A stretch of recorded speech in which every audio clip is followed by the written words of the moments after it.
ಶುಭವಾಗಲಿ. ದಳಕರ್ತರೆ ನಿಮಗೆ ಮಂಗಳವಾಗಲಿ. ಬನ್ನಿ, ಈ ಪೀಠದಲ್ಲಿ ಕುಳಿತುಕೊಳ್ಳಿ. ಮಹನೀಯರೇ, ತಾವು ಯಾರು? ತಮ್ಮ ದೇಶ ಯಾವುದು? ಈ ಸೈನ್ಯ ಸಮೇತರಾಗಿ ಇಲ್ಲಿಗೆ ಚಿತ್ತೈಸಲು ಕಾರಣವೇನು? ದೊರೆಯೇ ಕೇಳಿ.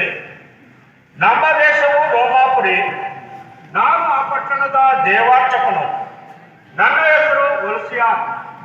ಸೇಸರ್ ಚಕ್ರವರ್ತಿಯವರಿಂದ ಬಹು ಅವಸರವಾದ ಕೆಲಸದ ನಿಮಿತ್ತವಾಗಿ ಇಲ್ಲಿಗೆ ಬಂದಿರುತ್ತೇನೆ. ಏನೆಂದರೆ, ಇಲ್ಲಿ ಯೇಸು ಎಂಬ ಒಬ್ಬ ಎಬ್ರಿಯ ಮನುಷ್ಯರು ವಾಸ ಮಾಡುತ್ತಾರಂತಲೂ ಅವರು ಯಾರ ಸಹಾಯವೂ ಇಲ್ಲದೆ ಕುರುಡರಿಗೆ ದೃಷ್ಟಿಯನ್ನು, ಕುಂಟರಿಗೆ ಕಾಲುಗಳನ್ನು, ಕುಷ್ಠರೋಗಿಗಳಿಗೆ ಸೌಖ್ಯವನ್ನು, ಸತ್ತವರಿಗೆ ಜೀವವನ್ನು ಸಹ ಅದ್ಭುತವಾಗಿ ಕೊಡ್ತಾರೆಂದು ನಮ್ಮ ಮಹಾರಾಯರು ಕೇಳಿ ಅವರನ್ನು ತಮ್ಮ ಬಳಿಗೆ ಕರೆದುಕೊಂಡು ಬರುವಂತೆ ಕಟ್ಟಳೆ ಮಾಡಿರುತ್ತಾರೆ.